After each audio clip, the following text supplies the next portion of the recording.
الرجيم وقالوا ما هي إلا حياتنا الدنيا نموت ونحيا وما يهلكنا إلا الدهر وما لهم بذلك من علم إن هم إلا يظنون। উপস্থিত ইসলাম প্রিয় দিনী বন্ধুগণ, আল্লাহ রাব্বুল আলামিনের যাবতীয় প্রশংসা, যিনি আমাদেরকে প্রায় এক মাস পর আবারও একত্রিত হয়ে দিনের কিছু আলোচনা শোনার এবং করার তৌফিক দান করছেন, তাই পড়ি আলহামদুলিল্লাহ। অতঃপর প্রিয় নবী মুহাম্মদ মুস্তাফা সাল্লাল্লাহু আলাইহি ওয়াসাল্লামের প্রতি অনেক অনেক দরুদ ও সালাম বর্ষিত হোক। আল্লাহুম্মা সাল্লি আলাইহি আল্লাহুম্মা বারিক আলাইহি। আজকে আমি আপনাদের সামনে যে বিষয়টি নিয়ে উপস্থিত হয়েছি, সেই বিষয়টির শিরোনাম হচ্ছে লাগামহীন নাস্তিকতা।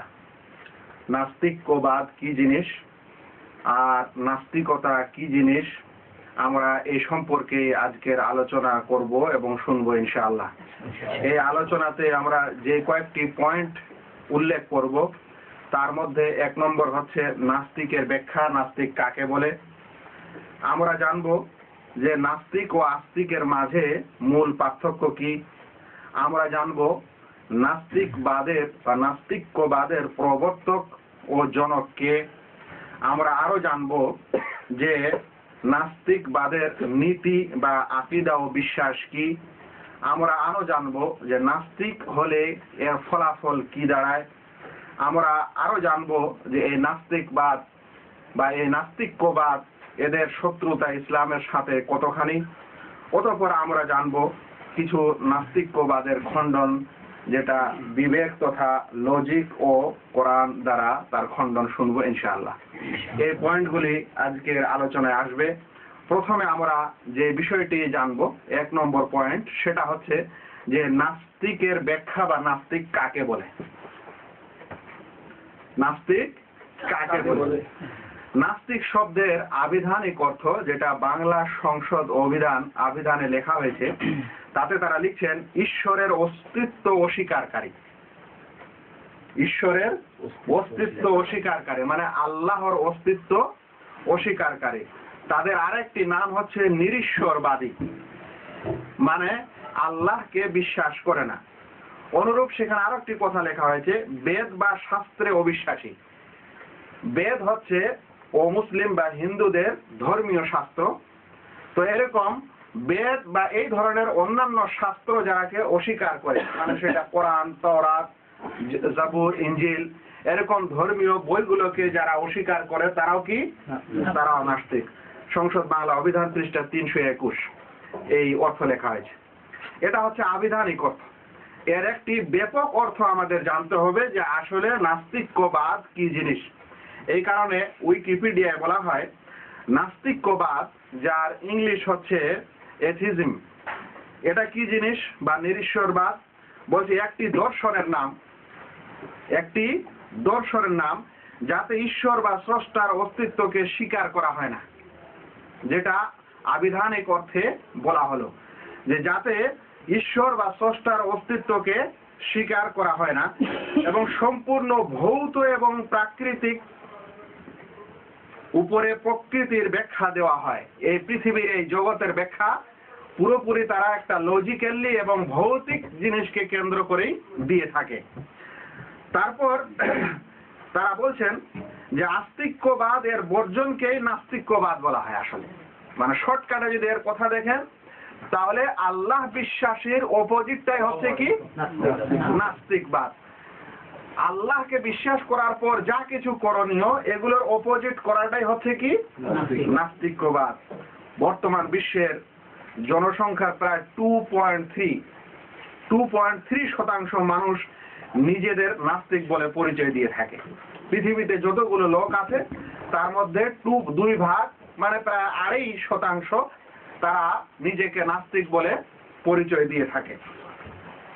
এখানে যে জিনিসটি বোঝা যায় বা যে পার্থক্যটি ক্লিয়ারলি বোঝা যাচ্ছে, যে একজন নাস্তিক বা আল্লাহকে বিশ্বাসী ব্যক্তি আর একজন আস্তিক বা আল্লাহকে বিশ্বাসী ব্যক্তি আর একজন নাস্তিক বা আল্লাহকে বিশ্বাস করে না এরকম ব্যক্তি, এদের যদি নৈতিকতার ভিত্তি দেখা যায় তাহলে বোঝা যাচ্ছে যে আল্লাহ বিশ্বাসী বা যে স্রষ্টা অর্থাৎ আল্লাহকে বিশ্বাস করে সে আল্লাহ প্রদত্ত বিধান অনুযায়ী নিজের জীবন যাপন করতে চায়, এটাই তার নৈতিকতা। কিন্তু যদি নাস্তিকের বিষয় দেখেন, তাদের ভিত্তি দেখেন, তাহলে তাদের ভিত্তি বলে কোনো জিনিস নাই, নৈতিকতার ভিত্তি বলে কোনো জিনিস নাই। কিন্তু তারা নৈতিকতা যেহেতু দুনিয়াতে পৃথিবীতে তাদেরও থাকতে হবে, সেই কারণে যেই নৈতিকতাকে বর্তমানে তারা মেনে চলে সেটা হচ্ছে বস্তুবাদ। সেটা কি? সেটা বস্তুবাদ। আর যার অপর নাম যদি বলেন তাহলে সেটা হলো ডারউইনবাদ। ডারউইনবাদকে আরো একটি শব্দে জানা যায় যার নাম হচ্ছে বিবর্তনবাদ। তো নাস্তিকদের বর্তমান যেটা নৈতিকতার ভিত্তি বা তাদের পৃথিবীতে জীবন যাপন করার যতগুলো ভিত্তি সেগুলো সম্পূর্ণটাই বস্তুবাদ, ডারউইনবাদ এবং বিবর্তনবাদ। তবে আমাদের এখন জানার প্রয়োজন আছে, জানার দরকার আছে যে বস্তুবাদটা কি জিনিস এবং বিবর্তনবাদটা কি জিনিস। বস্তুবাদের সংজ্ঞায় বলা হচ্ছে যে বস্তু যে কোনো জিনিসকে কি বলা হয়? বস্তু। এই বোতলটা একটা বস্তু, বোতলটার মধ্যে যা কিছু আছে একটা বস্তু, আমরা একটা বস্তু, এবং এই টেবিলটাও বস্তু, এই ডায়েরিটাও বস্তু, মোবাইলগুলো বস্তু, পৃথিবীতে যা কিছু আছে সেগুলো কি বস্তু। বলছেন যে বস্তু কোন জিনিস, কোন পদার্থ, এসব এক অপরকে সৃষ্টি করেছে। বস্তুবাদের কথা হলো এই বস্তুগুলাই দুনিয়াতে এক অপরকে কি করেছে? সৃষ্টি করেছে। সৃষ্টিকর্তা বলে কোনো কিছু নেই। লোহা থেকে অমুক হয়েছে, আর কিছু থেকে আর কিছু হয়েছে, আর কিছু থেকে আর কিছু হয়েছে, এগুলোকে সৃষ্টিকর্তা কেউ নেই। এইখানেই হচ্ছে নাস্তিক্যবাদ এবং বস্তুবাদের মিল। তাহলে দুই জিনিস কি হয়ে গেল? দুই মতবাদ এখন কি হয়ে গেল? এক হয়ে গেল। যেমন নাস্তিকরা বিশ্বাস করে যে সৃষ্টিকর্তা বলে কিছু নেই, তেমন বস্তুবাদেও দেখা যাচ্ছে যে বস্তুই এক অপরকে সৃষ্টি করে। যা কিছু দেখা যায় তাই মানা যায়, যা দেখা যায় না তাই মানা যায় না, এটা হচ্ছে বস্তুবাদ। তাহলে পৃথিবীতে আপনি যা দেখতে পাচ্ছেন, অন্য কথায় তারা বলছে পঞ্চ ইন্দ্রিয় দ্বারা যা অনুভব করা যায়, পঞ্চ ইন্দ্রিয় অর্থাৎ মানুষের চোখ, কান, তারপরে নাক, জিহ্বা এবং ত্বক দ্বারা যেটা অনুভব করা যায় সেটাকেই মানা যায়, এর বাইরে কোনো জিনিস মানা যায় না। তাই আল্লাহকে মানুষ চোখ দ্বারা দেখতে পায় না। যখন দেখতে পায় না তাহলে তাকে মানাও যায় না। এটাকে কি বলা হচ্ছে? এটাকে বলা হচ্ছে বস্তুবাদ। তাহলে বস্তুবাদ আর নাস্তিক্যবাদ কি হয়ে গেল? এক হয়ে গেল। ওই জন্য যারা গবেষক, এই বিষয়ের যারা লেখাপড়া করে এবং চিন্তা ভাবনা করে, তারা মনে করে যে আজকাল দুনিয়াতে নাস্তিক্যবাদেরা এই বস্তুবাদের উপরেই ভিত্তি করে থাকে, এর নীতি নৈতিকতা নিয়েই চলে। বস্তুবাদ এই জিনিসটা আসলে এসেছে ডারউইনবাদ থেকে। ডারউইন একজন বিশেষ দার্শনিক বা তাদের ভাষায় একজন বড় পণ্ডিত। সে এই বিশ্বের যে ব্যাখ্যা দিয়েছে সেই ব্যাখ্যাটাকে বলা হচ্ছে বিবর্তনবাদ। কি বলা হচ্ছে? বিবর্তনবাদ। বিবর্তনবাদ জিনিসটা কি? বিবর্তনবাদের ইংলিশ হচ্ছে ইভলিউশন। এটা হচ্ছে প্রজন্ম থেকে প্রজন্মান্তর, এক প্রজন্ম থেকে আর এক প্রজন্মে পরিবর্তন হওয়াকে বলা হয় কি? বিবর্তনবাদ। তাহলে কোন বস্তু থেকে বস্তু হওয়া আর কোন প্রজন্ম থেকে প্রজন্ম হওয়া, এই প্রজন্মকে কেউ আবিষ্কারকারী নয়, কেউ সৃষ্টিকারী নয়, এটাই হচ্ছে আসল কি? বিবর্তনবাদ বা বস্তুবাদ। সেজন্য বস্তুবাদের সংজ্ঞায় উইকিপিডিয়া লেখা হচ্ছে যে প্রজন্ম থেকে প্রজন্মান্তর গাঠনিক ও চারিত্রিক বৈশিষ্ট্যের পরিবর্তনকে বোঝায়। অর্থাৎ এক জীব অন্য জীবকে তৈরি করে এবং রূপান্তরিত হতে থাকে। এক জীব আরেক জীবকে কি করে? সৃষ্টি করে এবং এটা পরিবর্তন হতে থাকে। সেই ডারউইনবাদ তথ্য অনুযায়ী মানুষ বানর থেকে এসেছে। মানুষ কিসের থেকে এসেছে? বানর থেকে এসেছে। তাদের কথা অনুযায়ী বা তাদের থিওরি অনুযায়ী বহু কোটি কোটি বছর পূর্বে কোন এক অণু থেকে, কোন এক জীবাণু থেকে পৃথিবীর সৃষ্টি শুরু হয়, অতঃপর প্রজন্ম বা জীবন লাভ হয় এবং তা থেকে পরিবর্তন ও চেঞ্জিং হয়। ধাপে ধাপে হতে হতে হতে হতে এখন পৃথিবীর শেষ পর্যায়ে এসে এটা এখন পরিবর্তন বন্ধ হয়ে গেছে। পরিবর্তন কি হয়ে গেছে? বন্ধ হয়ে গেছে। তারা ধারণা করে যে মানুষ হয়তো বানর থেকে এসেছে, তাই বানর এবং মানুষের মধ্যে খুব কি পাওয়া যায়, মিল পাওয়া যায়। এটাকে বলা হচ্ছে ডারউইনবাদ এবং এটাকে বলা হচ্ছে বিবর্তনবাদ। যখন এই বিবর্তনবাদ বা এই ডারউইনবাদ পৃথিবীতে এর প্রচার প্রসার শুরু হয়েছিল, তখন এক অন্য বৈজ্ঞানিক এটাকে মানে নিজের বিজ্ঞানে আবার সে টেস্ট করার জন্য একটা পরীক্ষা করেছিল। যারা আপনারা কম করে হলে মাধ্যমিক পড়াশোনা করেছেন, তারা জীবন বিজ্ঞানের শেষ দিকে এই চ্যাপ্টারগুলি পড়বেন এবং সেখানে লেখা হয়েছে যে যখন ডারউইনবাদ বলল যে একটা প্রজন্ম থেকে আরেকটা প্রজন্ম এসেছে এবং এইভাবে বানর থেকে মানুষ এসেছে, লেজটা কেটে পড়ে গেছে যে কোনো কারণে, পরিবর্তনের কারণে, প্রজন্মের চেঞ্জিং এর কারণে, তখন একজন বৈজ্ঞানিক কিছু ইঁদুর নিল। নেওয়ার পর সে একটি পুংলিঙ্গ ইঁদুর, পুরুষ আর একটি স্ত্রীলিঙ্গ ইঁদুর নেওয়ার পর উভয়ের লেজটা কেটে দিল। উভয়ের লেজ কেটে দিয়ে দুইজনকে রেখে দিল যে এদের প্রজন্মটা কি হচ্ছে দেখা যাক। যখন ওদের প্রজন্ম হলো, দেখা যাচ্ছে আবার লেজওয়ালা হয়েছে। তখন ও ভাবলো যে যেহেতু ডারউইনবাদে বলা হচ্ছে যে প্রজন্মের পর প্রজন্মের চেঞ্জিং আসে, পরিবর্তন আসে, তাহলে আমি একটা পরীক্ষা করলাম, এটাকে আরো আমি অনেক দিনে রাখি, আবার একটা প্রজন্ম দেখি।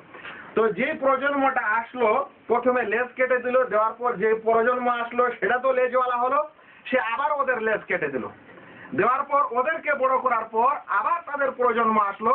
এইভাবে প্রায় 9 বার কিংবা 11 বার পরীক্ষা করে দেখা হচ্ছে যে প্রজন্মের কোনো চেঞ্জিং হচ্ছে না।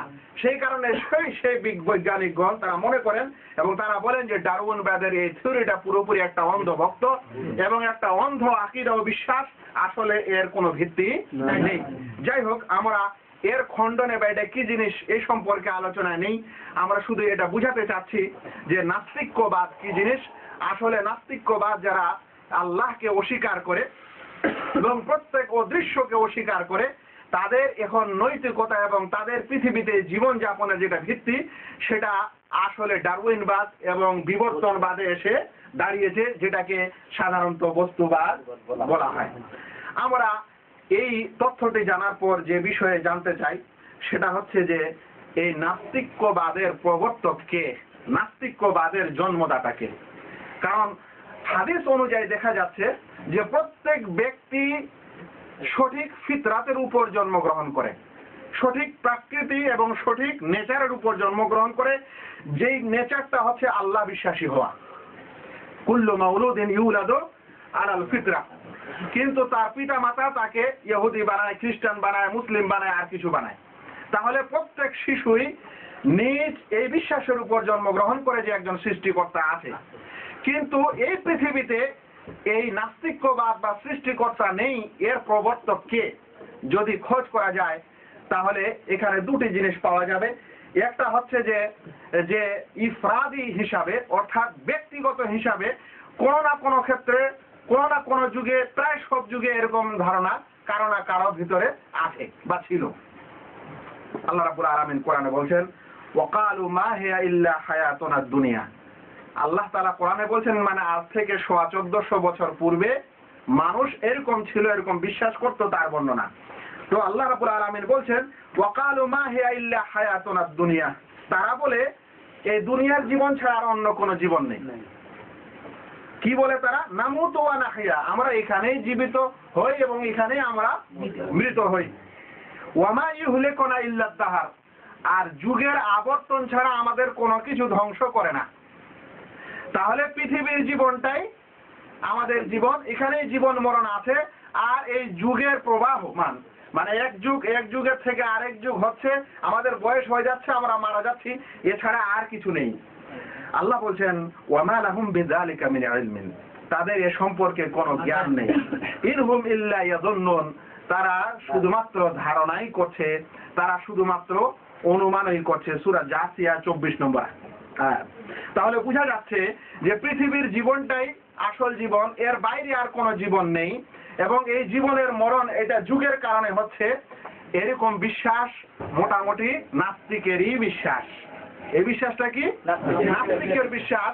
এবং এটা আরব জনপদে বা কোরআন অবতীর্ণ হওয়ার পূর্বে বা কোরআন অবতীর্ণ হওয়ার সময় সেই যুগেও এরকম মানুষ ছিল। সেই কারণে আমি বলছিলাম যে নাস্তিক্যবাদের প্রবর্তক যদি খোঁজা যায় তাহলে আমরা এটা বলতে পারি যে এই বিশ্বাস পৃথিবীতে বহু আগে থেকেই কোনো না কোনো রূপে কারোর মধ্যে ছিল, কিন্তু এটা ব্যক্তিগতভাবে।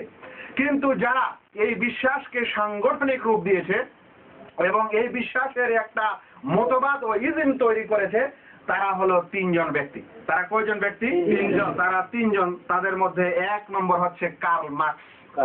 কার্ল মার্কস জার্মানের একজন ইহুদি বংশোদ্ভূত মানুষ এবং ইহুদি বংশোদ্ভূত দার্শনিক। সে সত্যিকার অর্থে একজন ইহুদি ছিল। সেই জার্মানের কার্ল মার্কস সর্বপ্রথম এই নাস্তিক্যবাদের বিশেষ ইজম এবং নিয়ম নীতি সে এবং তার ব্যাখ্যা ও বর্ণনা দিয়ে থাকে। সেজন্য তাকে নাস্তিক্যবাদের প্রবর্তক বা জনক বলা হয়। 1818 খ্রিস্টাব্দে তার জন্ম এবং 1883 খ্রিস্টাব্দে 14 মার্চ তার মৃত্যু। এরপর যে ব্যক্তি এই নাস্তিক্যবাদকে আরো দৃঢ় করে, আরো শক্ত করে, সে ছিল লেনিন। সে ছিল কে? লেনিন। লেনিনের আসল নাম হচ্ছে Vladimir Ilyich. Vladimir Ilyich Lenin. সে রাশিয়ায় জন্মগ্রহণ করে এবং সোভিয়েত ইউনিয়নের প্রথম রাষ্ট্রপ্রধান। এর নাম হচ্ছে লেনিন। তার নাম দিয়ে লেনিনবাদও বলা হয়। সে প্রথম রাষ্ট্রপ্রধান সোভিয়েত ইউনিয়নের এবং লেনিনবাদ তত্ত্বের প্রবক্তা। তার জন্ম 22 এপ্রিল 1870 খ্রিস্টাব্দ এবং মৃত্যু 1914 খ্রিস্টাব্দ, 1924 খ্রিস্টাব্দ। এটা ছিল দ্বিতীয় জনক বা দ্বিতীয় প্রবর্তক যে মার্ক্সবাদকে খুব দৃঢ় এবং শক্ত করেছে। তৃতীয় যে ব্যক্তি নিজের ক্ষমতা এবং বল আর যাবতীয় কিছু দ্বারা, যাকে বলা হয় লোহা এবং আগুন দ্বারা, এই নাস্তিক্যবাদকে দৃঢ় করেছে এবং পৃথিবীতে প্রচার ও প্রসার ঘটিয়েছে, তার নাম হলো স্টালিন। তার নাম কি? স্টালিন, যাকে জোসেফ স্টালিনও বলা হয়। যাকে জোসেফ স্টালিনও বলা হয়। রুশ সাম্যবাদী নেতা তাকে বলা হয়। রুশের সাম্যবাদী নেতা। 1878 খ্রিস্টাব্দে জন্ম এবং 1953 খ্রিস্টাব্দে মৃত্যু। তার রাজত্বকালে অর্থনৈতিক খুব উত্থান পতন হয়। সে এমন কিছু নিয়ম ও নীতি তার দেশে চালু করে যেটা তার পূর্বে ছিল না। যেই কারণে এই অর্থনীতির উত্থান পতনের কারণে লেখকেরা লিখেছেন লক্ষ লক্ষ মানুষ মারা গেছে।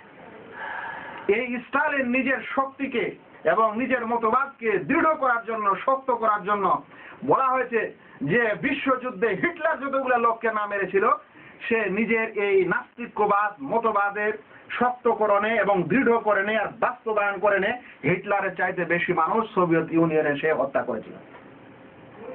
এরা হচ্ছে তিনজন যারা নাস্তিকের কি গুরু এবং প্রবর্তক বা জনক। আমরা এতক্ষণে দ্বিতীয় পয়েন্টটি জানলাম যে নাস্তিক্যবাদের প্রবর্তক ও জনক কারা এবং নাস্তিক্যবাদটা আসলে কি জিনিস। এখন আমরা যে বিষয়ে জানতে চাচ্ছি সেটা হলো নাস্তিক্যবাদের নীতি এবং আকীদা ও বিশ্বাস কি। আমরা একটু আগে বলেছিলাম যেহেতু তারা এগুলোকে বিশ্বাস করে না, সে কারণে তাদের নীতিও থাকতে পারে না এবং ওদের ওইটাই নীতি যেটা হচ্ছে ডারউইনবাদ, বিবর্তনবাদ এবং বস্তুবাদের নীতি। অর্থাৎ পৃথিবীতে যা কিছু আছে যেগুলো বস্তু, এগুলাই এক অপরকে সৃষ্টি করছে এবং এর পিছনে আর কিছু নেই। এই বস্তুটাই তাদের ভগবান বা ঈশ্বর বা আল্লাহ যাই বলেন। তাদের দ্বিতীয় আকীদা ও বিশ্বাস যেটাকে বললাম বিবর্তনবাদ, যে পৃথিবীতে চেঞ্জিং হচ্ছে আর এই পরিবর্তন হচ্ছে, এই পরিবর্তনের মাঝে যেমন করে হোক টিকে থাকাকে বলা হচ্ছে নাস্তিক্যবাদ। যেভাবে আপনি টিকে থাকেন তার বর্ণনা কিছু আসবে যে পৃথিবীতে টিকে থাকার জন্য যা কিছু প্রয়োজন আছে তারা গ্রহণ করতে পারে। যদি একজন মানুষকে হত্যা করতে হয় হত্যা করা যাবে, যদি মদ খেয়ে টিকে থাকতে হয় তো মদ খাওয়া যাবে, যদি বেবিচার করে টিকে থাকতে হয় তো বেবিচারও করা যাবে। কারণ পৃথিবীটা হচ্ছে একটা লড়াইয়ের জীবন, এখানে লড়াই করে বেঁচে থাকতে হবে, যে কোনো পদ্ধতি বা উপায় সে গ্রহণ করতে পারে। তাদের যেটা সবচেয়ে জঘন্য বিশ্বাস সেটা হচ্ছে আল্লাহর অস্তিত্বকে অস্বীকার করা। আল্লাহর অস্তিত্বকে অস্বীকার করে, আল্লাহকে স্বীকারই করে না। প্রিয় নবী মুহাম্মদ মুস্তাফা সাল্লাল্লাহু আলাইহি সাল্লাম যে জনপদে যে লোকগুলোর মাঝে এসেছিলেন তারা সকলে আল্লাহ বিশ্বাসী ছিল। তারা অধিকাংশ ব্যক্তি আল্লাহকে বিশ্বাস করত। সেই জন্য প্রিয় নবী মুহাম্মদ মুস্তাফা সাল্লাল্লাহু আলাইহি সাল্লামের জীবনে এরকম কোনো ঘটনা পাওয়া যায় না যে তিনি কারো সঙ্গে এই মুনাজারা বা এই বাহাস বা এ নিয়ে তর্ক বিতর্ক করছেন যে ওই লোকটা আল্লাহকে বিশ্বাস করে না তাই তিনি তাকে আল্লাহর অস্তিত্বকে বুঝাচ্ছেন। এরকম কোন বাহাস বা কোন চ্যাপ্টার আল্লাহ রসুল সাল্লাল্লাহু আলাইহি সাল্লামের জীবনীতে পাওয়া যায় না। আল্লাহ রসুল সাল্লাল্লাহু আলাইহি সাল্লাম তাদেরকে যে জিনিসটি বুঝাচ্ছিলেন সেটা হলো যে আল্লাহকে তোমরা বিশ্বাস করো, হে মুশরিকের কুফার, তোমরা যে রবকে বিশ্বাস করছো একমাত্র তার ইবাদত করো, তাকে ছাড়া অন্যের ইবাদত করো না। তাকে ছাড়া অন্য কিছুকে ওসিলা করে, মাধ্যম করে, সুপারিশকারী মনে করে তার কাছে পৌঁছাও না, তোমরা সরাসরি সেই আল্লাহ রাব্বুল আলামিনেরই ইবাদত করো। এই জিনিসটা প্রিয় নবী মুহাম্মদ মুস্তাফা সাল্লাল্লাহু আলাইহি সাল্লাম বুঝাচ্ছিলেন। এবং সেই কারণে বলা হচ্ছে যে আসলে প্রত্যেক বাচ্চা, প্রত্যেক মানুষ সে কিন্তু আল্লাহ বিশ্বাসী হয়েই জন্ম নেয়। তো এটা হচ্ছে নাস্তিক্যবাদের সবচেয়ে জঘন্য কথা, যে তারা আল্লাহর অস্তিত্বকেই বিশ্বাস করে না। আর আল্লাহর অস্তিত্বকে বিশ্বাস না করলে বাকি জিনিসগুলি বিশ্বাস করার কি প্রয়োজন আছে? ওরা যেমন আল্লাহর অস্তিত্বকে বিশ্বাস করে না, তেমন অদৃশ্যকে বিশ্বাস করে না, যেটাই হলো বস্তুবাদের কথা, যে যা দেখি তাই মানি, যা দেখা যায় তাই বিশ্বাস করা যায়, যা দেখা যায় না তা মানা যায় না। তাই ওরা যতগুলো গায়েবের প্রতি ঈমান, একজন মুসলিম হিসাবে গায়েব অদৃশ্যের কিছু জিনিস যেটা নবী করিম সাল্লাল্লাহু আলাইহি সাল্লাম বলেছেন তার কথাকে কেন্দ্র করে তার উপর বিশ্বাস করে আমরা বিশ্বাস করি, সেরকম বিশ্বাসের কোনো বালাই সেখানে নেই। অর্থাৎ যেমন সে আল্লাহকে বিশ্বাস করে না তেমন সে ফেরেশতাকে বিশ্বাস করে না, যেমন সে আল্লাহকে বিশ্বাস করে না তেমন সে জান্নাত জাহান্নামকেও বিশ্বাস করে না, যেমন সে আল্লাহকে বিশ্বাস করে না তেমন কিয়ামত হবে সেটাও বিশ্বাস করে না, যেমন আল্লাহকে বিশ্বাস করে না তেমন আল্লাহর কথা কালাম কোরআন মজিদ যে আল্লাহর কথা সেটাও বিশ্বাস করে না, যেমন আল্লাহকে বিশ্বাস করে না তেমন অদৃশ্য ভাগ্যকেও বিশ্বাস করে না। মোট কথা হলো এই যে অদৃশ্যের যাবতীয় কিছুকে তারা অস্বীকার করে, অবিশ্বাস করে, যেটা আসলে বস্তুবাদী নিয়ম, যেটা আসলে মার্ক্সবাদী, এবং মার্ক্সের যেটাই হচ্ছে নাস্তিক্যবাদ, এবং নাস্তিক্যবাদের সবচাইতে বড় বিশ্বাস। তারা ধর্মকে কোন মানুষের, কোন জাতির আফিম মনে করে। যে ধর্ম হচ্ছে মানুষ এরকমই একটা জিনিস করে যাচ্ছে যেটা যেমন একটা নেশা। মানুষ যেমন নেশায় পাগল থাকে, তেমন যারা ধর্ম মানছে এরা আসলে আফিম খর, মানে ধর্মের নামে আফিম খর। আসলে এই ধর্ম বলে কোনো জিনিস নেই, এটা এদেরকে একটা নেশায় জড়িত করে দিয়েছে। ধর্ম নেশার নাম, আসলে ধর্ম বলে কোনো জিনিস নেই। এই নাস্তিক্যবাদের আরো বিশ্বাস হচ্ছে যে পৃথিবীতে যারা ধন দৌলতের মালিক, যারা ব্যক্তির মালিকানা, যাদের অনেক পয়সা কড়ি আছে, এরা এই সকল পয়সা কড়ির মালিক একাই হতে পারে না। তাই এদের এই পয়সা কড়ি সকলের গরিব দুঃখীর মাঝে বেটে দিতে হবে। আমি আমার চোখে দেখেছি, তখন ছোট ছিলাম, অত বুঝিনি। পশ্চিম বাংলায় যখন কমিউনিস্ট থাকলো এবং প্রায় 30 বছরের অধিক প্রায় 33 বছর ধরে সেই রাজ্যে কমিউনিস্ট বসবাস করে এবং কমিউনিস্টের রাজত্ব থাকে, এইখানে আমরা দেখেছি ছোটবেলা আমাদের পাশের গ্রামে একজন চৌধুরী সাহেব ছিলেন, যার অনেক জমি জমা ছিল। সেই জমি জমাগুলোকে ওই গ্রামের এবং আশেপাশের যারা গরিব মানুষ, দুঃখী মানুষ, তাদেরকে নিয়ে এসে মিছিল টিছিল করে সমস্ত জমিগুলা এক প্লটে প্রায় 20 বিঘা জমি দখল করে দিয়েছিল। এক প্লটে 20 বিঘা জমি সব গরিব দুঃখীকে দিয়ে দিয়েছিল। তো এটাই কি ওরা বলছে সাম্যবাদ, সবকে সমান করতে হবে। সবকে কি করতে হবে? সমান করতে হবে। পৃথিবীর যতগুলোই বড় বড় ধনী ধনী মানুষ আছে তাদের সব কিছু নিয়ে কি করতে হবে? মানুষকে বেটে দিতে হবে, বরাবর করে দিতে হবে। আমরা এর খণ্ডন একটু পরে জানবো এটা কত ভয়াবহ জিনিস, এবং আসলে এটা কিন্তু এসেছিল তাদের পুঁজিবাদের বিরোধিতায়। এই সাম্যবাদ বা এই নাস্তিক্যবাদ আবিষ্কার হয়েছিল কাদের বিরোধিতায়? পুঁজিবাদ। যারা খুব ধনী ধনী মানুষ ছিল আমেরিকার, তাদের বিরুদ্ধে যখন এটা হয়েছিল তখন তারা ওদের অপোজিট এই নিয়মটা আবিষ্কার করেছিল। যেটা পুরোপুরি এটা অপ্রাকৃতিক, একটা ন্যাচুরাল নয়, এরকম একটা বিষয় যেটা তারা করেছে। এগুলো হচ্ছে মার্ক্সবাদীর কি আকীদা বা বিশ্বাস। বন্ধুগণ, এছাড়াও অনেক আকীদা ও বিশ্বাস তাদের আছে, তাদের নীতিমালা আছে, কিন্তু আমরা এতটুকুই আমরা শুনতে চাই, কারণ আমাদের অন্য পয়েন্টে যেতে হবে। এবার নাস্তিক হলে নাস্তিকতার ফলাফল কি দাঁড়ায়? নাস্তিকতার ফলাফল কি দাঁড়ায়? নাস্তিক হলে কি হয়? যেহেতু একটু আগেই বলেছি যে নাস্তিকবাদী নৈতিকতা বলে কোনো জিনিস নেই, নাস্তিক্য নৈতিকতা বলে কোনো জিনিস নেই। তারা যেহেতু বস্তুবাদে বিশ্বাসী, তাহলে বস্তুবাদী বা বিবর্তনবাদে যেসব নিয়ম নীতি আছে সেই নীতিটাই হচ্ছে কাদের নীতি? এই নাস্তিক্য নীতি। বিবর্তনবাদ তথা ডারউইনবাদে মানুষকে একটা উন্নত প্রজাতির পশু বলা হয়। মানুষকে কি বলা হয়েছে? উন্নত প্রজাতির পশু। মানে পৃথিবীর যাদেরই জীব আছে তারা সকলে কি? পশু। আর মানুষ হচ্ছে সেই সকল পশুর মধ্যে উন্নত প্রজাতির পশু। যখন এই থিওরিতে তারা এক হলো যে এরা একটা পশু, তবে উন্নত প্রজাতির পশু, তাই যতগুলা পশুর স্বভাব হয় এরকম সকল পশুর স্বভাব মানুষ গ্রহণ করতে পারে। সকল পশুর স্বভাব কি করতে পারে? মানুষ গ্রহণ করতে পারে। সেই কারণে নাস্তিকদের কাছে জেনা বা বেবিচার বা যাকে বলা হয় রেপ, এটা কোনোদিন তাদের কাছে খারাপ জিনিস না।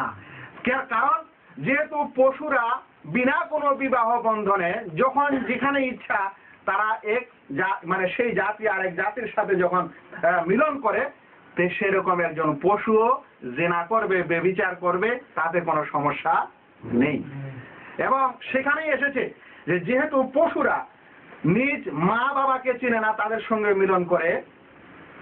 কিন্তু এই কথাও ভুল।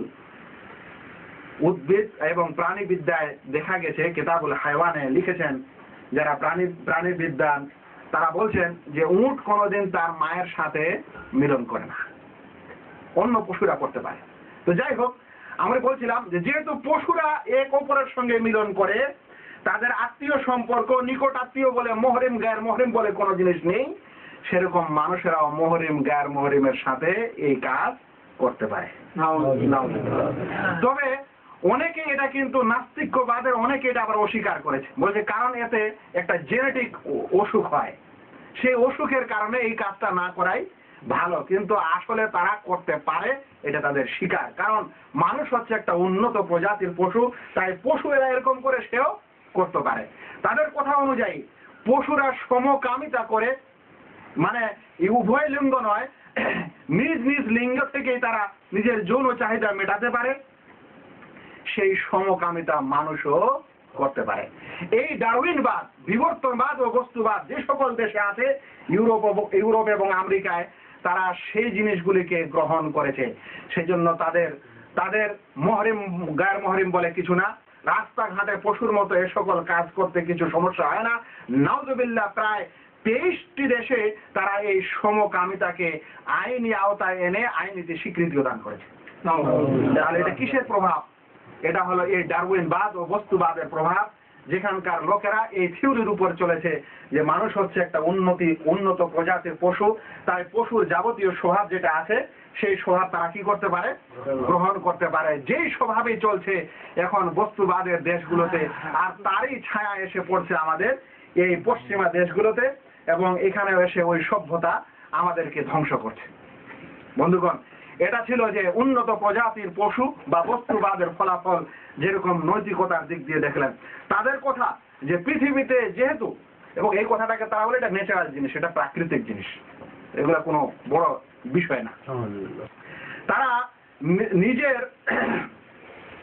জেনা ধর্ষণ এগুলো তাদেরকে ন্যাচারাল বলে।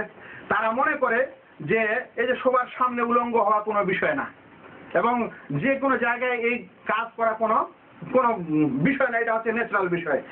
অনুরূপ যে একটু আগে বললাম, তারা পরিবেশে টিকে থাকার জন্য যা দরকার সেটাই তাদের নীতি ও নৈতিকতা। পরিবেশে বেঁচে থাকার জন্য আপনার যা কিছু প্রয়োজন হতে পারে, আপনি সেটা গ্রহণ করতে পারেন। তাই প্রয়োজনে যদি খুন করতে হয় করা যায়, যদি ধর্ষণ করতে হয় করতে পারেন, যদি প্রতারণা করতে হয় করতে হবে, মিথ্যা বলতে হয় মিথ্যা বলতে হবে, জুয়া খেলে কিছু জিনিসের প্রয়োজন হয় খেলতে হবে, মদ পান করলে কিছু জিনিস করতে হবে। মোট কথা হলো, আল্লাহকে বিশ্বাস না করলে কোন জিনিসের লাগাম মুখে আসে না। আর যখন কোনো লাগাম মুখে আসে না, তখন লাগামহীন নাস্তিকবাদ যা কিছু তাই করতে পারে, সেটাতে কোনো সমস্যা হয় না।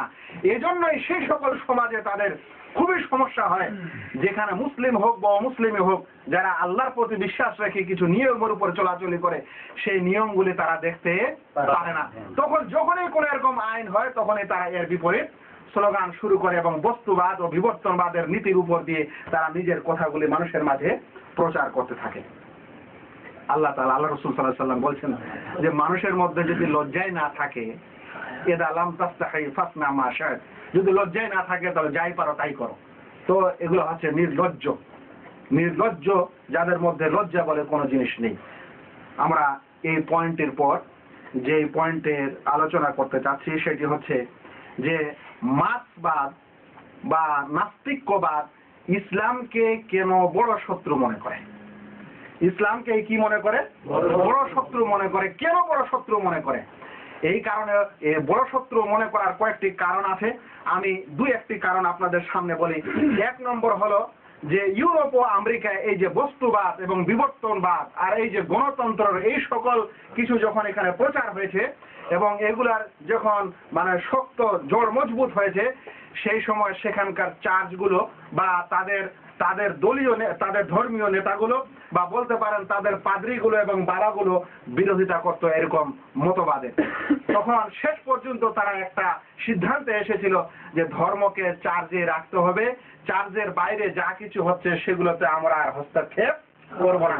সেই জন্য একটা রাষ্ট্র পরিচালনার ক্ষেত্রে গণতন্ত্রের নিয়মে যা কিছু করা হচ্ছে রাষ্ট্র পরিচালনা করবে, সেখানে গিয়ে আমরা বলবো না যে কোনটা জায়েজ এবং কোনটা জায়েজ নয়, বরং জায়েজ না জায়েজ কোনটা করতে হবে না করতে হবে সেটা আমরা এই চার্জের ভিতরেই করব। যে কোথাও আজ আমাদের সমাজে বলা হয় যে ভাই ধর্মকে মসজিদেই পালন করা দরকার, ধর্মের কাজগুলো কোথায় করা দরকার? মসজিদে পালন করা দরকার। ভাই এটা পার্লামেন্টে কেন নিয়ে আসছে? তো যেহেতু সেই যুগে বা সেই সময়ে এই সব ইজমগুলোর মাধ্যমে একটা সিদ্ধান্তে এসেছিল সেই খ্রিস্টান জগৎ যে ধর্মের কাজগুলি চার্চের মধ্যে সীমাবদ্ধ থাকবে, মানুষের সামাজিক জীবনে এবং রাষ্ট্রীয় জীবনে সেটা নিয়ে যাওয়া যাবে না, সেই কারণে নাস্তিক্যবাদ সেখানে কামিয়াব হয়েছে। সেখানে কি হয়েছে? কামিয়াব হয়েছে। এবং সেই কারণে খ্রিস্টানদের তাদের মাথা ব্যথা না। খ্রিস্টানরাও আস্তিক, কিন্তু খ্রিস্টানদেরকে নিয়ে তাদের মাথা ব্যথা নয়, কারণ এটা সিদ্ধান্ত অলরেডি চলে আসছে যে সমাজে এবং রাষ্ট্রে তোমরা যাই মন তাই করো, সেটা আমাদের দেখার দরকার নেই, চার্জে আসলে ধর্মীয় নিয়ম পালন করতে হবে। এই কারণে তাদের মাথা ব্যথা খ্রিস্টানদের থেকে না, তাদের মাথা ব্যথা ইহুদিদের থেকে না। এই কারণে ইহুদিদের থেকে না, কারণ এই খ্রিস্টানবাদের জনকই হচ্ছে তো কার্ল মার্কস, আর সে হচ্ছে কি ইহুদি বংশোদ্ভূত। এবং ইহুদির কল্যাণের কারণে আসলে এই মার্ক্সবাদ, যদি এর গভীরে যাওয়া যায়। তো সেই কারণে আরেকটি কারণ আছে যে ইহুদিরা চক্রান্ত করে বিশ্বে যতগুলো ধর্ম আছে সমস্ত ধর্মের মৌলিক বিষয়ে তারা পরিবর্তন করতে সক্ষম হয়েছে, কিন্তু ইসলামের ক্ষেত্রে সেটা পারেনি। ইসলাম একটি এমন ধর্ম যেখানে তার মৌলিক বিষয়গুলি চেঞ্জ করার কোনো ক্ষমতা পৃথিবীতে নেই। যদি কোনো মানুষ এই কোরআনকে শেষ করতে চায় পারবে না। সোভিয়েত ইউনিয়নে ঘটেছিল, যতগুলো কোরআন পাওয়া গেছে সবকে পুরানো হয়েছে, কিন্তু আল্লাহ রাব্বুল আলামিন কোরআনে বলেছেন ইন্না নাহনু নাযালনা যিকরা ওয়া ইন্না লাহু হাফিজুন। আমি কোরআন শরীফকে অবতীর্ণ করেছি এবং আমি এই কোরআন শরীফের হেফাজত করব। হেফাজত করা হয়েছে। সেই কারণে আজ যদি বইগুলো পুরানো হয়, আলহামদুলিল্লাহ আমাদের মুসলিম সমাজে অনেকগুলো হাফেজ আছে, নতুন করে কোরআন শরীফ তৈরি হবে। সবাই যদি হাফেজ না থাকে, কারো কাছে সূরা ফাতিহা আছে, কারো কাছে সূরা বাকারা আছে, কারো কাছে 10 পারা আছে, কারো কাছে 1 পারা আছে, আবার কোরআন শরীফ তৈরি হয়। এটাই হচ্ছে আল্লাহ রাব্বুল আলামিনের হেফাজত নিয়েছেন। সেই কারণে তারা কোরআন শরীফকে ধ্বংস করতে পারে না। যখন এখানে পারে না, তো মুসলিম আকীদাগুলিকেও গোলমাল করতে পারে না।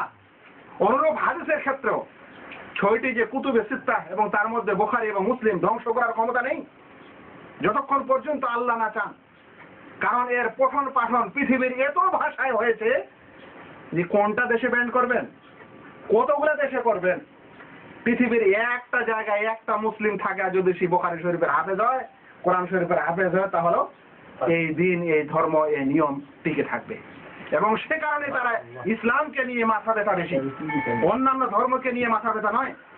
ইসলামকে তারা সবচেয়ে বড় শত্রু মনে করে। একজন আরবি লেখক এই বিষয়ে লিখতে গিয়ে একটি কথা বলছে, শুনেন। তারা বলছেন এই যে মার্ক্সবাদ এবং কমিউনিজম, তারা এই সকল কিছু ব্যাখ্যা করার পর, সবকিছু যাচাই করার পর মুসলিমকে মার্ক্স এবং মার্ক্সবাদী তৈরি করার ব্যাপারে তাদেরকে সবচেয়ে বেশি কষ্ট হয়। এবং কারণটা কি তার ব্যাখ্যায় বলছে, লাম তানতাশিরা শাইউইয়াতু ফিশ শারক। বলছে যে এই পূর্বে, মানে এই পূর্ব দেশগুলোতে শাইউইয়া অর্থাৎ এই মার্ক্সবাদী প্রচার প্রসার লাভ করতে পারে না। ইল্লা ইযা আবাদানা আহলাহু আন তিলকাল হিজারাত আল্লাতী ইয়াবুদুনাহা ফিল হিজাজ ওয়া ফিলিস্তিন, যতক্ষণে আমরা ওই পাথরটাকে না ভাঙতে পারি যেটার পূজা তারা হেজাজ অর্থাৎ মক্কায় করে থাকে এবং ফিলিস্তিনে করে থাকে, মানে কাবা শরীফ এবং ফিলিস্তিনের মসজিদ, এগুলোকে যতক্ষণ পর্যন্ত না নষ্ট করা যেতে পারে, ধূলিসাৎ না করা যেতে পারে, ততক্ষণ পর্যন্ত এখানে কমিউনিস্ট প্রচার করা অসম্ভব। মোট কথা যে দিনের বিধানগুলি যতক্ষণ পর্যন্ত এরা ক্লিয়ারলি ধরে থাকবে ততক্ষণ পর্যন্ত এখানে নাস্তিক্যবাদ প্রচার করা অসম্ভব। সেটাই ঘটেছে, মনে রাখতে হবে। তবে এই নাস্তিক্যবাদের প্রচার প্রসারে যে দেশটি সর্বপ্রথম নাস্তিক হয়েছিল সেটা হচ্ছে আলবেনিয়া। সেটা কি? আলবেনিয়া। আলবেনিয়া সর্বপ্রথম নাস্তিক দেশ তৈরি হয়। ধীরে ধীরে প্রচার হতে হতে অনেকগুলা দেশে যায়। সবচেয়ে শক্তিশালী দেশ হিসাবে পৃথিবীর বুকে আত্মপ্রকাশ করে সেটা হচ্ছে সোভিয়েত ইউনিয়ন। আবার মুখ থুবড়ে পড়ে যায় সোভিয়েত ইউনিয়ন। একসময় গোটা বিশ্বের দ্বারা ছিল, সেটা মুখ থুবড়ে পড়ার পর অনেকগুলা দেশে বিভক্ত হয়ে যায়। কি ঘটেছিল সেখানে? সকল ধর্মীয় প্রতিষ্ঠান বন্ধ করে দেওয়া হয়। ধর্মের নামে, সেটা মুসলিমই হোক অমুসলিমই হোক, সকল ধর্ম প্রতিষ্ঠান বন্ধ। আর এই ধর্মীয় প্রতিষ্ঠানের নামে যতগুলা জমি ছিল সবগুলাই বাজেয়াপ্ত, সবগুলা সরকারি খাতায়। কাউকে জেলে পাঠানো হয় আর ধর্মীয় লোককে বিশেষ বিশেষ এমন কাজ দেওয়া হয় যেখানে ধর্ম সে যেন পালন করতে না পারে। তাদেরকে ধর্মীয় নামের যেগুলা শহর গড়ে উঠেছিল, হয় না ভাই, আজকাল নাম দেখে আমরা রাসূলপুর, ইসলামপুর, এগুলা একটা ধর্মের সাথে সম্পর্ক। এরকম যদি কোনো নাম ছিল, নামগুলাও চেঞ্জ করে দেওয়া হয়েছে, পরিবর্তন করে দেওয়া হয়েছে। যাবতীয় ধর্মীয় অনুষ্ঠান যেগুলো প্রকাশ্যে পালিত হয়, যেমন জুমা, যেমন ঈদ, এ সকল যাবতীয় ইসলামের যেগুলো শায়ের, যেগুলো ইসলামের আলামত, নিদর্শন বা ধর্মের নিদর্শন বা নিদর্শন স্বরূপ যেগুলো অনুষ্ঠান, সেই সমস্ত অনুষ্ঠানকে বন্ধ করে দেওয়া হয়। কারো কাছে কোরআন পাওয়া গেলে, কোরআনের কোনো একটা নুসখা পাওয়া গেলে তাকে 1 বছর জেলে ঢুকানো হয়। দাড়ি রাখা নিষেধ, অথচ কার্ল মার্কস নিজে দাড়ি রেখেছে এবং ওই লেনিন নিজেই দাড়ি রেখেছে, কিন্তু ধর্মীয় ভাবে সেটা না, মোস্তানি ভাবে হতে পারে, আর কোনো কারণ হতে পারে। কিন্তু মুসলিমরা দাড়ি রাখে বা অন্য মাযহাবের লোকেরা দাড়ি রাখে আল্লাহকে খুশি করার জন্য, সেই জন্য দাড়ি রাখা নিষেধ। আমি নিজের চোখে দেখেছি, মদিনা ইউনিভার্সিটিতে আমাদের এই সোভিয়েত ইউনিয়ন দেশের কিছু ছাত্র ছিলেন, তারা যখন দেশ থেকে আসতেন তখন দাড়ি নেই। আমরা জানতাম না অনেকেই, আমরা আপনাদের কেমন একজন দিনের আলেম হচ্ছে, অথচ দিনের শিয়ার এবং দিনের আলামত তার চোখে মুখে দেখা যায় না।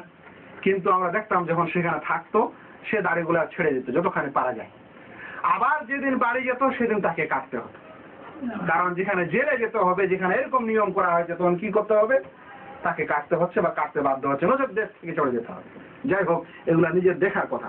অতঃপর দ্বীনি বই, ধর্মীয় বই বলে যা কিছু ছিল সব পুড়ে দেওয়া হয়েছিল, যেখানে পাওয়া যেত পুড়ে দেওয়া হতো। শেষ পর্যন্ত ধর্ম বা ইসলামকে যারা মেনে চলে ঘরে কম করে হলে তাদেরকেও ধ্বংস করার জন্য এমন খাওয়া দাওয়া সরবরাহ করা হতো যেটা ইসলামে হারাম, যেমন শুকরের গোশত, যেমন মদ, এগুলো সরবরাহ করা হতো কৌশলে কিংবা জবরদস্তি।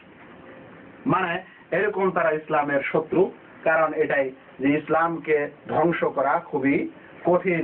এবং পৃথিবীতে এখনো যতগুলা ধর্ম আছে তার মধ্যে যদি কেউ ধর্মকে ক্লিয়ারলি ফলো করে বা বেশি সংখ্যায় ফলো করে, তাহলে যতটুকু করে এই ইসলাম এবং মুসলিমরাই করে থাকে।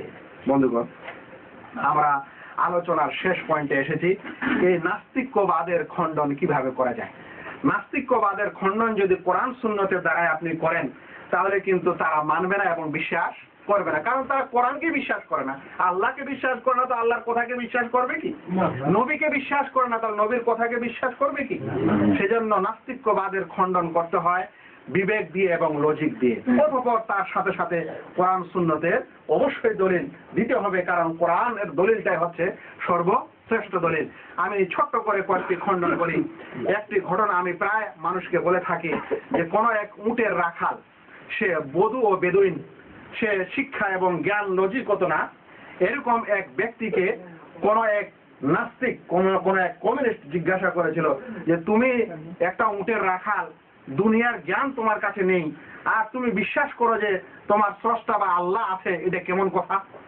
যখন এই কথা বলা হয়েছিল তখন সেই রাখাল, সেই উটের রাখাল, সে নিচে পড়ে থাকা উটের একটা গোবরের টুকরা তুলে বলছে যে এই গোবরের টুকরোটা প্রমাণ করে যে উট আছে, নাহলে উট না হলে এই গোবরটা হতো না। তো একটা মূর্খ মানুষ, বেদুইন মানুষ, সে এর মাধ্যমে এটা প্রমাণ দেয় যে অবশ্যই এই গোবরটা এসেছে মানে উট আছে, উট না হলে গোবর হয় না। তাহলে এই মহাবিশ্ব, এত বড় একটা পৃথিবী, পৃথিবীর মধ্যে প্রাণী জগৎ, উদ্ভিদ জগৎ, পৃথিবীর মধ্যে নদী নালা, সমুদ্র এবং গাছপালা, অনুরূপ নদী নালা ও সমুদ্রের মাঝে হাজারো প্রকৃতির মাছ এবং পশু ও প্রাণী, এবং পৃথিবীতে বসবাসকারী হাজারো প্রকারের পশু ও প্রাণী, এবং শুধু পৃথিবী না, পৃথিবীর উপরে বায়ুমণ্ডলে বসবাস করি, এবং বায়ুমণ্ডলের বাইরেও যেগুলো নক্ষত্র এবং তারা আর গ্যালাক্সি দেখা যাচ্ছে, সে সম্পর্কে বিজ্ঞান বলছে যে লক্ষ না, মিলিয়ন না, ট্রিলিয়ন ট্রিলিয়ন গ্যালাক্সি এবং এ সকল নক্ষত্র তারা এই পৃথিবীতে যা আছে, এগুলার সৃষ্টিকর্তা কি কেউ নাই? এবং এই মহাবিশ্ব যদি এতই বড় পণ্ডিত পৃথিবীতে মানুষ হয়ে থাকে যে সেগুলোকে অস্বীকার করতে চায়, তাহলে একটা মহাবিশ্বের মতো বিশ্ব তৈরি করে দেখায়। মহাবিশ্ব দূরের কথা, একটা চালের দানা, একটা ডালের দানা তৈরি করে দেখা। তো এগুলো প্রমাণ করে যে অবশ্যই এর পিছনে কেউ স্রষ্টা আছে। কিন্তু এরপরে একটা সমস্যা তারা খাড়া করে দেয় যে ঠিক আছে, তোমাকে সৃষ্টিকর্তা নয়, ওই হলো শেষ করতে করতে আল্লাহ সৃষ্টিকর্তা। তোমার আল্লাহকে সৃষ্টিকর্তা কে? এই কথা যখন আসে তখন যুক্তি স্বরূপ একটি উত্তর দেওয়া প্রয়োজন যে প্রত্যেক স্রষ্টার সৃষ্টিকর্তা হয় না। স্রষ্টার কি হয় না? সৃষ্টিকর্তা হয় না। যে সৃষ্টি তাকে একজন স্রষ্টা, তার একজন হয়, কিন্তু স্রষ্টার কেউ সৃষ্টিকর্তা হয় না। তাই এই সকল কিছুকে সৃষ্টিকারীর স্রষ্টা কেউ হতে পারে না। প্রিয় নবী মুহাম্মদ মুস্তাফা সাল্লাল্লাহু আলাইহি সাল্লাম বলেন যে ইয়াতি শায়তানুল আবদা ওয়া আহাদাকুম, শয়তান তোমাদের কারো কাছে আসে, আসার পর ফায়াকুলু মান খালাকা কাযা, তারপরে বলে যে এটাকে কে সৃষ্টি করেছে, অতঃপর একে কে সৃষ্টি করেছে, তাকে কে করেছে, তাকে কে করছে, করতে করতে চলে আসে যে হাত্তা ইয়াকুলা মান খালাকা রাব্বাক, তোমার রবকে কে সৃষ্টি করে, তোমার রবকে আল্লাহকে কে সৃষ্টি করেছে। যদি এরকম হয় তাহলে আল্লাহ রাসূল সাল্লাল্লাহু আলাইহি ওয়াসাল্লাম বলেন ফায়দা বালাগা আহাদাকুম যালিকা, যখন কোন মানুষের অন্তরে এইখানে আসবে তখন ফালিয়াস্তাইজ বিল্লাহ, সেজন্য আউযু বিল্লাহ, শয়তানের কাছ থেকে, আল্লাহর কাছে শয়তান থেকে পানা চায়, আশ্রয় চায়। ফালিয়ামতাহি, এবং ওখানেই সে শেষ করে দেয়, এই জিনিসটাকে যেন আর আগে না বাড়ায়। এটা হচ্ছে ইসলামের সলিউশন। প্রিয় নবী মুহাম্মদ মুস্তাফা সাল্লাল্লাহু আলাইহি ওয়াসাল্লাম এই কথা বলেছেন।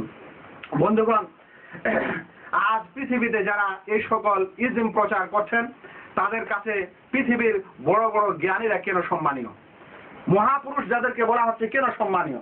কারণ তারা তাদেরকে মহাপুরুষ মনে করে, তাদের জ্ঞান এবং তাদের কথাকে মহান মনে করে। যেমন তারা নিউটনের কথাকে বড় মনে করে, যেমন গান্ধীবাদে গান্ধীর কথাকে বড় মনে করা হয়, বা আরো অন্যান্য ইসমের নিজের লোকগুলোকে মহাত্মা গান্ধী এবং বৌদ্ধকে কেউ তারা বড় মনে করে যে এরা মহাপুরুষ।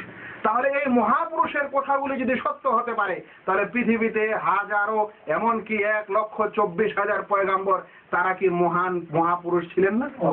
তাদের মধ্যে কি সকলেই মিথ্যুক ছিলেন? নাউযুবিল্লাহ। যদি একজনও সত্যি হয় তবুও এই পৃথিবীর স্রষ্টা একজন আছে এবং তার আদেশ নিষেধ আছে, তারা সেই আদেশ নিষেধ এই পৃথিবীর মানুষের মধ্যে প্রচার করেছেন, তাহলে সেটা আমরা বিশ্বাস করতে পারি, যেমন অন্যান্য মহাপুরুষের বিশ্বাস করা যেতে পারে। আমি এই দুটি যুক্তি প্রদান করার পর আল্লাহ রাব্বুল আলামিনের একটি আয়াত পেশ করি, যেটা খুবই উত্তম, আমাদের জানা দরকার। আল্লাহ রাব্বুল আলামিন বলছেন, আম খুলিকু মিন গায়রি শাইইন আম হুমুল খালিকুন, তারা কি বিনা কিছুতে সৃষ্টি করা হয়েছে? তাদেরকে কি বিনা কিছুতে সৃষ্টি করা হয়েছে, না তারা নিজে নিজে সৃষ্টি হয়েছে, না নিজে নিজেকে সৃষ্টিকারী? মানে অবশ্যই সৃষ্টি করার সময় কিছু প্রয়োজন আছে, আর কেউ নিজেকে নিজে সৃষ্টি করে না। যখন কেউ নিজেকে নিজে সৃষ্টি করে না তাহলে তার সৃষ্টিকর্তা আছেন, আর উনি হচ্ছেন মহান আল্লাহ। আম খালাকুস সামাওয়াতি ওয়াল আরদ, আর না তারা আকাশ এবং জমিনকে সৃষ্টি করেছে? যদি সৃষ্টিকর্তার দাবি করে থাকে তাহলে আকাশ জমিনকে কে সৃষ্টি করলো এবং আকাশ জমিনের মাঝে কে সৃষ্টি করলো? তাহলে যারা সৃষ্টি করেনি তাহলে তাদের সৃষ্টিকর্তা অবশ্যই একজন আছেন। বাল লা ইউকিনুন, বরং তারা বিশ্বাস করে না। বন্ধুগণ, আল্লাহ রাব্বুল আলামিন অন্য এক জায়গায় আরো বলছেন, কাইফা তাকফুরুনা বিল্লাহ ওয়া কুনতুম আমওয়াতান ফাআহইয়াকুম সুম্মা ইউমীতুকুম সুম্মা ইউহয়ীকুম সুম্মা ইলাইহি তুরজাউন। বলছে তোমরা কিভাবে আল্লাহকে অবিশ্বাস করো, অথচ তোমাদেরকে আল্লাহ রাব্বুল আলামিন যখন তোমরা কিছুই ছিলে না, যখন তোমরা মৃত ছিলে, তখন তোমাদেরকে সেখান থেকে জীবিত করেছেন। প্রত্যেক মানুষ তার মায়ের পেটে আসার পূর্বে কি ছিল? তার অস্তিত্ব ছিল না, সে মৃতই ছিল। আল্লাহ রাব্বুল আলামিন তারপরে তাকে অস্তিত্ব দান করলেন, তাকে সৃষ্টি করলেন, তাকে জীবন দিলেন, পৃথিবীতে সে আসলো এবং পৃথিবীতে থাকলো। অতঃপর সুম্মা ইউমীতুকুম, অতঃপর মরণ দিবে। এরকম নয় যে পৃথিবীতে আসার পর আর কারো মরণ নেই, মরণ হবে, মরণ দিবেন আল্লাহ রাব্বুল আলামিন। সুম্মা ইউহয়ীকুম, অতঃপর আল্লাহ তোমাদেরকে আবারও জীবিত করবেন। তাহলে যে নিঃস্ব থেকে, যেখানে অস্তিত্ব ছিল না, সেখান থেকে যদি অস্তিত্বে আনতে পারেন, আবার জীবন দিতে পারেন, আবার মরণ দিতে পারেন, তো আবার জীবিত করতে সমস্যাটা কোথায়? এটা হচ্ছে আল্লাহ রাব্বুল আলামিনের কথা এবং কালাম, যেখানে তিনি এরকম লোককে যুক্তি দিয়ে বুঝিয়েছেন। আল্লাহ বলছেন সুম্মা ইলাইহি তুরজাউন, অতঃপর তোমরা তার দিকেই প্রত্যাবর্তন করবে, ফিরে যাবে। সূরা বাকারার 28 নম্বর আয়াত। আমরা আলোচনার শেষ দিকে কয়েকটি কথা না বললে পারছি না, যে প্রকৃতি বা বস্তু সবকিছুর স্রষ্টা, এটা একটা অন্ধবিশ্বাস।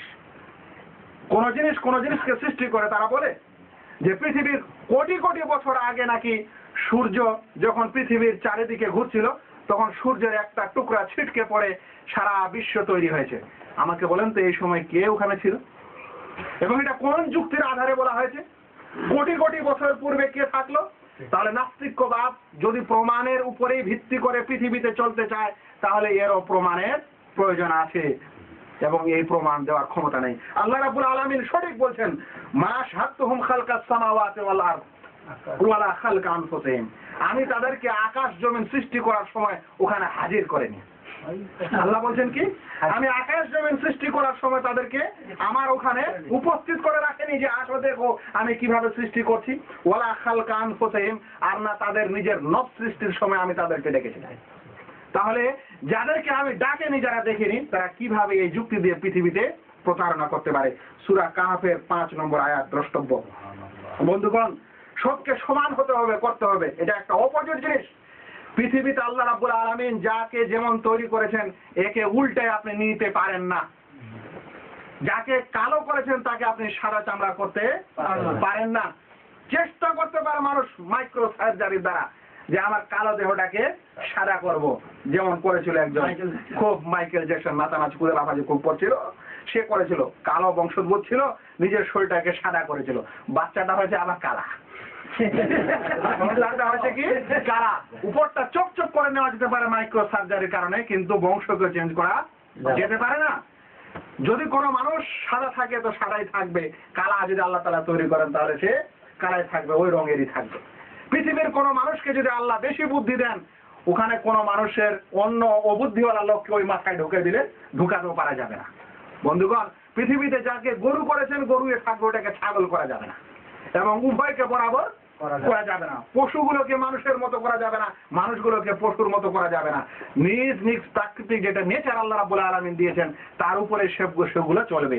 পৃথিবীর যাদেরকে আল্লাহ রাব্বুল আলামিন যেমন কালোকে সাদা করা যাবে না, সাদাকে কালো করা যাবে না, তেমন পৃথিবীতে আল্লাহ রাব্বুল আলামিন যাদেরকে ধনী করেছেন তাকে আপনি গরিব করতে পারেন না, যাকে গরিব করেছেন তাকে আপনি ধনী করতে পারেন না। এটা একটা প্রকৃতির পুরোপুরি বিপরীত। কেন? যে ব্যক্তি ধনী হয়েছে, ধনী হওয়ার পিছনে তার শ্রম নেই। ধনী হওয়ার পিছনে তার যদি সদা ভালো শ্রম থাকে, তাহলে সেই শ্রমকে আপনি ধূলিসাৎ করে দিয়ে যে ব্যক্তির কোনো শ্রম নাই তাকে নিয়ে গিয়ে তার সম্পদগুলো দান করে দিবেন, এটা কোন যুক্তি বলে? এটা কোন ইনসাফ বলে? এবং এই নিয়মের উপর প্রতিষ্ঠিত হচ্ছে, তাহলে এটা নেচার বিপরীত, প্রকৃতির বিপরীত একটা নিয়ম পৃথিবীতে তারা চালাচ্ছে বা চালার প্রচারণা করার প্রচেষ্টা করছে। যেটা যেমন শরীয়ত নিষেধ, তেমন সেটা প্রাকৃতিকগত দিকেও নিষেধ। আমি একটি লাস্ট কথা বলে আমার আলোচনা শেষ করতে চাই। লাস্ট কথাটি হচ্ছে এই, যে যদি কোনো পথিমধ্যে কোনো পথিককে দেখতে পান, কোনো মুসাফিরকে দেখতে পান যে সে আসছে, অতঃপর আপনি যদি তাকে জিজ্ঞাসা করেন যে ভাই তুমি কোথা থেকে আসছো এবং কোথায় যাবে, আর সে যদি বলে যে আমি কোথা থেকে আসছি তাও জানি না, আর কোথায় যে যাব তাও জানি না, তাহলে একে কি বলবেন? পাগল।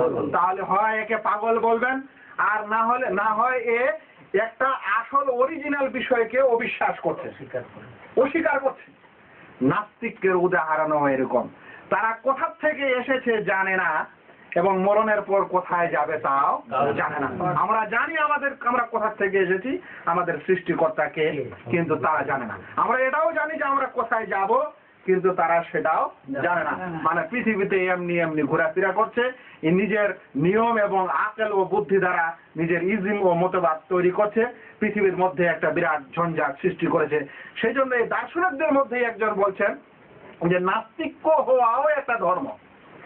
নাস্তিক্যবাদও একটা কি ধর্ম? নাস্তিক্যবাদও একটা ধর্ম। এরা ধর্মকে অস্বীকার করে বটে, কিন্তু দেখা যাচ্ছে ওরা একটা আবার নিজেই একটা ধর্ম বানিয়েছে বা সৃষ্টি করেছে। আমার আলোচনা এখানে শেষ।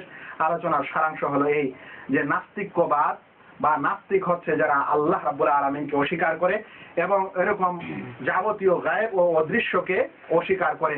এদের প্রবর্তক হচ্ছে কার্ল মার্কস, লেনিন এবং স্টালিন। এবং এরা সবচেয়ে বেশি যে ধর্মকে সবচেয়ে বেশি শত্রু মনে করে সেটা হচ্ছে ইসলাম। এবং ইসলামকে শত্রু মনে করার পিছনে বিশেষ কিছু কারণ আছে যার বর্ণনা আছে। যদি কোনো মানুষ নাস্তিক হয়ে যায় তাহলে তার কাছে ভালো মন্দের কোনো মাপকাঠি আর থাকে না, তার কাছে সব কিছুই বৈধ হতে পারে। এবং যেহেতু তারা বস্তুবাদে বিশ্বাসী, সেই কারণে যেমন মানুষকে তারা একটা উন্নত প্রজাতির পশু বলেছে, সেই উন্নত প্রজাতির পশু হওয়ার কারণে পশুর যাবতীয় স্বভাব একজন মানুষ গ্রহণ করতে পারে। সেই জন্য তাদের কাছে রেপ, ধর্ষণ কোনো বিষয় না, সেই জন্য তাদের কাছে সমকামিতা কোনো বিষয় না, সেই জন্য তাদের কাছে মাহরিমের সঙ্গে বিবাহ করা কোনো বড় বিষয় না, সেজন্য তাদের কাছে চুরি আর অন্য কিছু করতেও কোনো বাধা দেয় না। পৃথিবীতে টিকে থাকার জন্য যা কিছু দরকার প্রয়োজন সেগুলো তারা গ্রহণ করতে পারে। নাস্তিক্যবাদের খণ্ডন হচ্ছে সবচেয়ে বড় খণ্ডন, যে পৃথিবীতে একটা ছোট্ট বস্তুও যদি নিজে তৈরি হতে আমরা না দেখি, তাহলে অবশ্যই বড় বড় বস্তু, ট্রিলিয়ন বিলিয়ন নক্ষত্র এবং গ্যালাক্সি আর পৃথিবীর চাইতেও বড় বড় গ্রহ নক্ষত্র যেগুলো আকাশে আছে এবং পৃথিবীর মাঝে যেগুলো নিদর্শন আছে, সেগুলোর সৃষ্টিকর্তা অবশ্যই কেউ আছেন, এটা ধরতে পারি। একজন উটের রাখাল বেদুইন যদি বলতে পারে আমার উটের গোবরটা উট ছাড়া হয় না, তাই এই মহাবিশ্ব এবং আমি আমার সৃষ্টিকর্তা ছাড়া হতে পারি না। আমাদের মনে রাখতে হবে যে এই নাস্তিক্যবাদ নিজেই একটা ধর্মের বিপরীত কাজ করতে গিয়ে একটা ধর্মের মতো আইন ও নিয়ম তারা প্রবর্তন করেছে, চালু করেছে। এবং তাদের উদাহরণ সেরকমই, যে ব্যক্তি বলে থাকে যে আমি কোথা থেকে আসছি তাও জানি না, কোথায় আছি তাও জানি না, কোথায় যাব তাও জানি না। আল্লাহ রাব্বুল আলামিন যেন আমাদের এই নাস্তিক্য থেকে হেফাজতে রাখেন, নাস্তিক্যবাদের যাবতীয় বিশ্বাস এবং কর্মকাণ্ড থেকে দূরে রাখেন। আর এই নাস্তিক্যবাদ থেকে আল্লাহ যেন আমাদেরকে হেফাজতে রাখেন। আল্লাহ রাব্বুল আলামিনের কাছে এই দোয়া করে আজকের আলোচনা শেষ করলাম। ওয়া মা আলাইনা ইল্লাল বালাগ। আসসালামু আলাইকুম ওয়া রাহমাতুল্লাহি ওয়া বারাকাতুহু। আমার একটা প্রশ্ন আছে।